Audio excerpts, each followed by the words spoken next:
I tell the Danettes all the time, Doc Emmerich is the best at what he does, play-by-play. And I always wondered, what it'd be like if he did the play-by-play on my life. And the nerves start to build. Brock Everett, so many miles from small-town Kansas where he was raised, called upon to perform on the biggest stage. The 6'2" host feathers one in as we get underway. Everett flashing through the neutral zone, looking to dump one in, peels around the corner and gains a zone. Everett goes to work down low. Drive! Off the pipe! What? Oh, okay. There we are.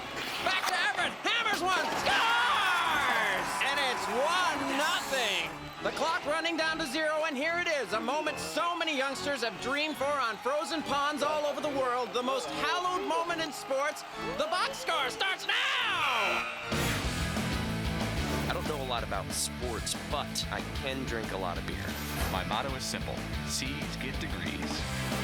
Need a long, inappropriate hug? I'm your man. I think I'm smarter than you, because I probably am. Howard Collins for box score. Thanks, Doc. Hello and welcome to the Box Score. I'm Brock here in sunny Los Angeles, and the Danettes are coming straight out of Milford. Guys, now that the Sports Jeopardy train is in full effect, Paulie, out of curiosity, which friend of the show has the most sports knowledge to do some damage? Ooh, I've been thinking about this, and I'm going to go off the board a little bit. I'm going to go Barkley as one of them. Barkley knows all sports. I'm going to go Brian Williams of NBC. I don't know if he's a friend of the show. I think he is. I think that guy knows a lot about sports and would be sneaky good at Jeopardy. Well, two good guys, but the topic of having an all-female anchor Sports Jeopardy came up, and guess who had to chime in? I might put my money on Linda Cohn. Mm-hmm. Yeah, Elko. She'll bring some noise. But that would be fun. Michelle Tafoya, she'd be good too. Tracy Wolfson, have her on there. Fox, yeah, Fritzy. I think Carissa from Fox could be very sneaky. You're so transparent. I am. You're a phony. I'm not sure how strong her sports trivia would be, but that's the first name that came to mind, Carissa Thompson, to be part of which was female, the entire topic. Sports trivia. We got word out to Carissa, and since you never check your Twitter, she actually responded. Carissa said, "I'll take people that make me happy, you, for $100. I knew I could count on you for the Sports Jeopardy endorsement." Fritzy, what do you think of that? Wow, if that's real, which I hope it is, it certainly looks that way on screen. That just made my day, probably made my week. Very excited about that, and I will continue to endorse opportunities for Carissa Thompson. Fritzy, you going to retweet that, or do you not know what that means? I will figure out how to do that and probably retweet it once I do. Fritzy's very familiar with retweeting because I'll randomly get pictures of various cougar types in my timeline, and it's almost always when I look, it says retweeted by Todd Fritz. Right. The only time I ever see a picture of Adriana Lima, Genevieve Morton retweeted, it's by Todd Fritz. There you go. Also, if you go to Fritzy's Twitter account, it's quite fascinating. There's probably 7 or 8 major athletes or sports outlets on there, about 80 or 90 women that have nothing to do with sports or our job here whatsoever. Nice. That is very true. Reggie Miller, also a friend of the show, he had to react to comments made by former teammate Jalen Rose. Reggie said Jalen might have been drunk when making those comments, and that's when we naturally turned the camera to, yeah, you guessed it, Seton. You're now known as the go-to guy when it comes to both marijuana and alcohol. I mean, what gives here? Yeah, well, I think it actually speaks for itself. I think it's pretty obvious why I'm the go-to guy for marijuana and alcohol. I don't know why it always sort of takes me by surprise that, well, today especially when I went to alcohol and then the camera swung around and I didn't really think anything of it, and then it sort of dawned on me like, look at what these mothers are doing. It's a good joke, I get it. It's a funny bit, whatever. Sometimes comedy hurts. We realize that. Guys, the NBA Draft Lottery takes place tonight. Lots of future talent ready to make their way into the league. But how talented are you guys in the mind of Dan Nation? We put the question out there, which Danette would be the highest lottery pick and why? Our first response is from Jason. Paulie, no show if you can't produce. Interns could be the back row and soundboard. Yeah, I wrote that for Jason, and I'm glad he put it out there verbatim. Okay, Jared tweeted, easily, McLovin. Never can have enough height, even if it's super uncoordinated and terrible. Hashtag Darko. Good response. Endorsement. All right. Good response. All right. That's wrong. let's see what. You can't replace that, Brock. That's why he should be number one driver. Right, That's the kind of a commentary you cannot buy. Let's see what Jay said. If its highest lottery pick has to be Seton. Ooh. Wow. Okay, Jay. There we go. We're sort of retreading topics now here on the Box Show. I think we've covered that. I'm the alcohol and weed guy. Theme Let's show. move along. Yeah, asked and answered. And finally, Zach shared this. None worth a high pick. Trade down and take Fritzy at the end of the lottery. There's real value there. I appreciate that, Zach. He knows talent when he sees it, so I like that endorsement. He actually just insulted you. What happened to the 21s that got sent to my timeline that were, it should be McLovin for various positive reasons? Did those get lost in the production cycle, just out of curiosity? I think they did. That's what I'm hearing from the producers. Well, okay, those are interesting. Those are all thoughtful answers. The camera should swing at the producers for the drunk side, not Seton. Right. Well, those are all thoughtful answers, but there's only one opinion that counts. Let's see what DP said in this edition of Boss's Thoughts. Which Dan has the highest lottery pick?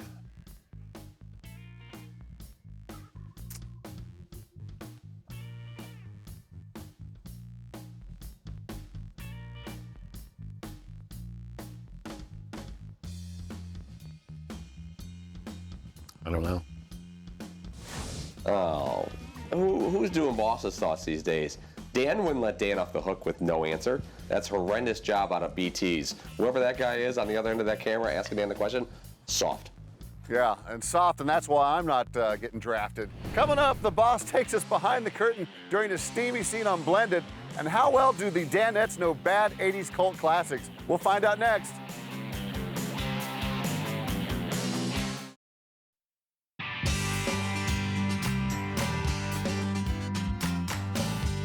I almost, full disclosure, yeah, slipped you the tongue.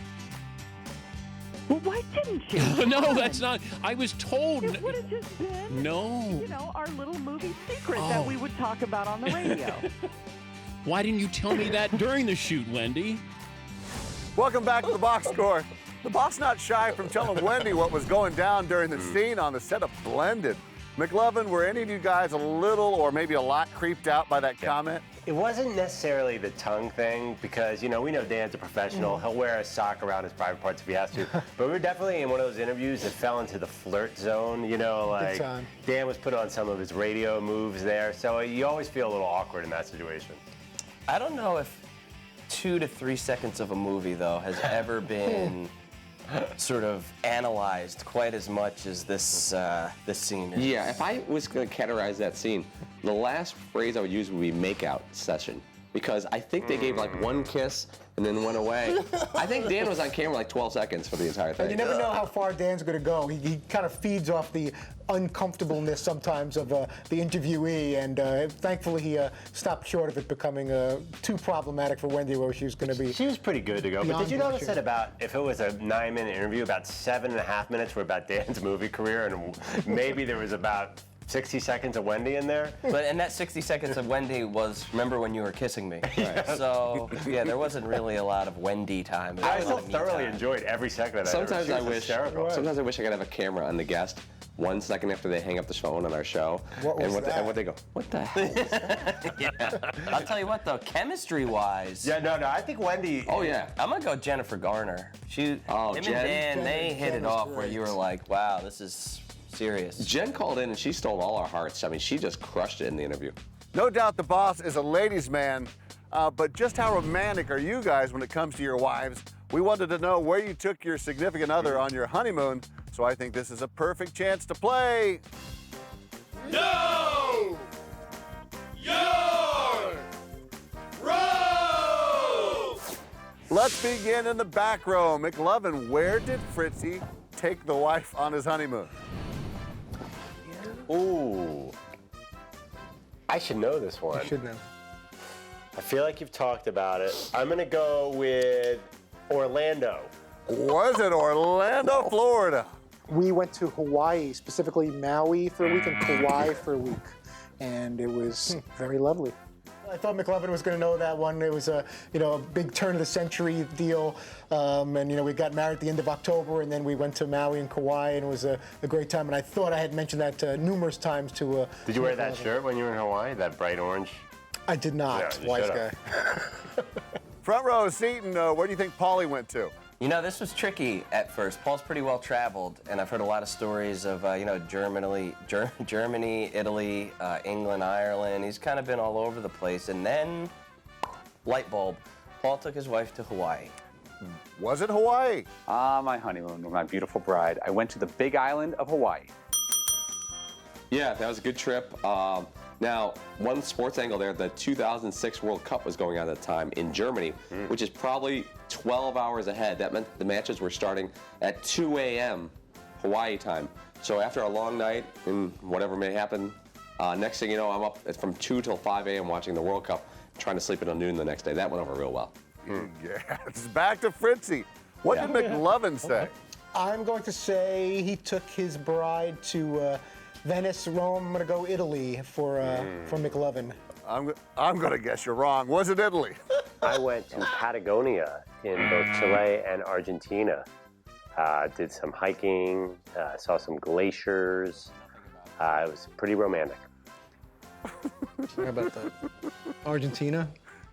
Do you ever listen? I guess I just Todd totally Fritz knows absolutely zero about it. You don't know Matt. You don't know me. You don't know the front I don't know row. anybody. I thought I had a decent shot in Italy. I would not have guessed Argentina. You could tell me which guest was on the day I was married. It's sad. September 29th, 2008. You know the price of what you bought at the Boot Barn in San Bernardino 30 years ago That's because some chick was hot. But you don't know.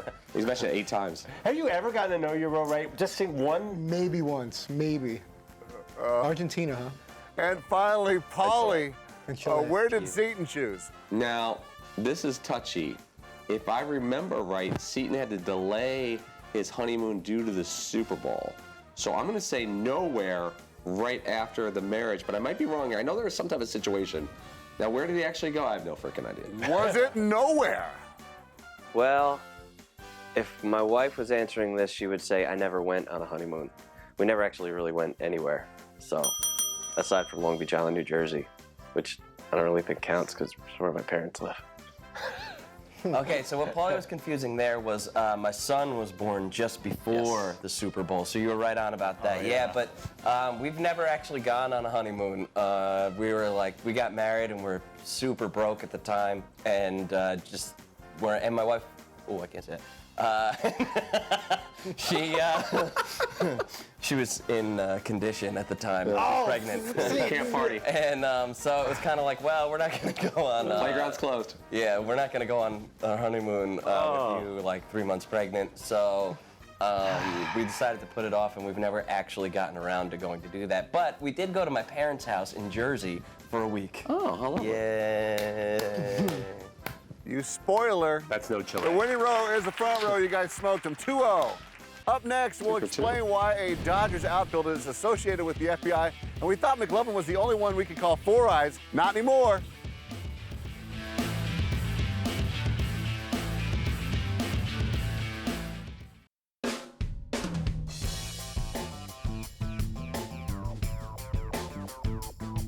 I am an FBI agent.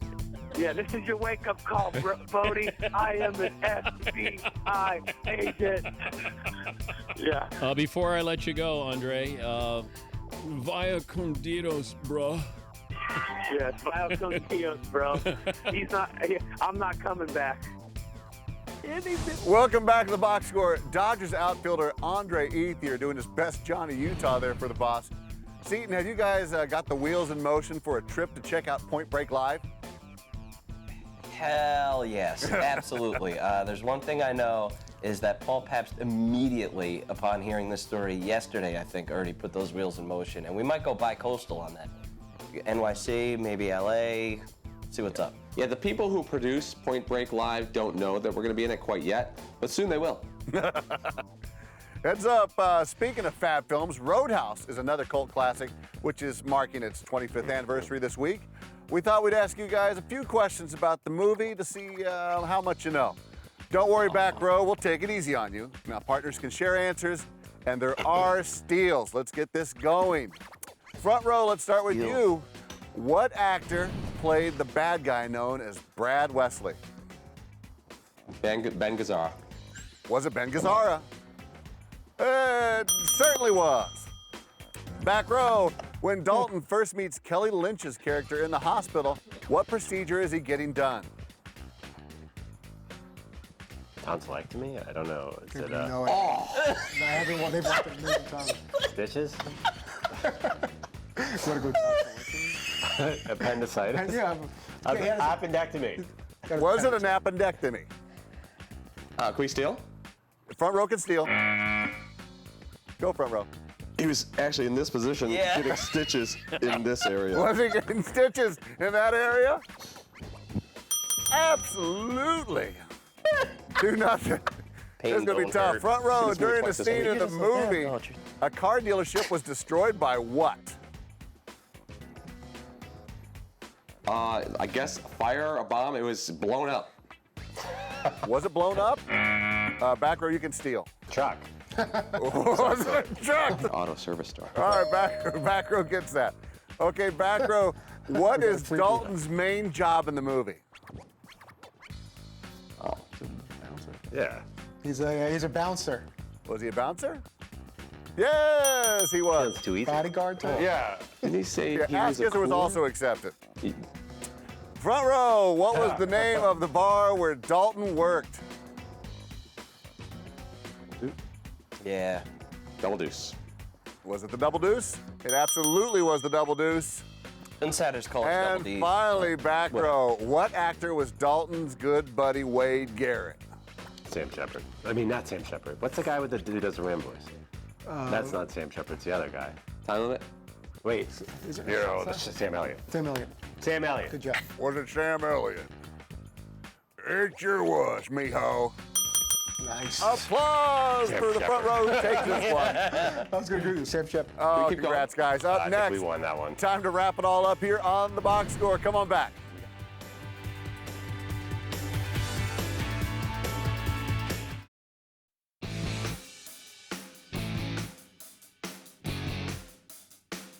Hi, this is Harry Carey.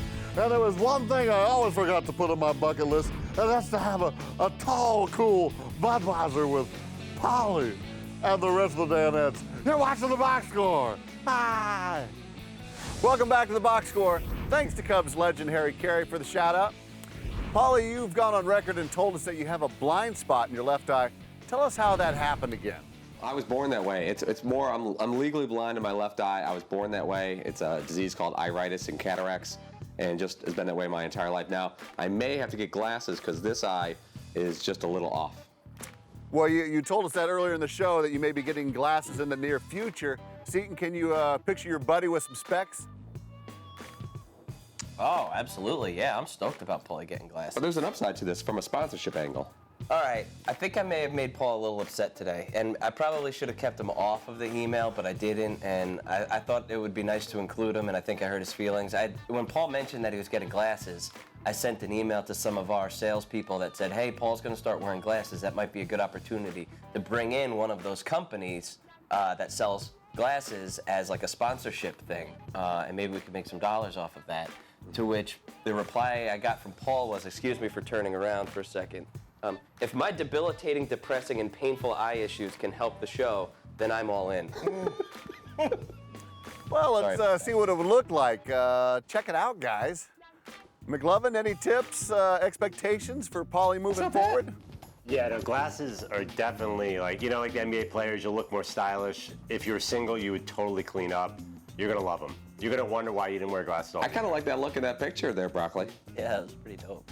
Speaking of cleaning up, Fritzy, who's on tomorrow? The great one, Wayne Gretzky, will stop by. We're looking into some other things as well, but Wayne will be part of things on the Wednesday show. Good old number 99, Edmonton Yeah, Oilers. the Kings, Rangers, Great one. WHL Stanley legend. Cup champion. Lefty, with the as I Oilers. recall. Thank you, guys, and thanks for watching the box score. Set your DVR or tune in weekdays at 3 p.m. Eastern only on Audience Channel 239 on DirecTV. I don't know a lot about sports, but I can drink a lot of beer. My motto is simple. C's get degrees. Need a long, inappropriate hug? I'm your man. I think I'm smarter than you, because I probably am. Hey, thanks for watching the box score. Holy cow!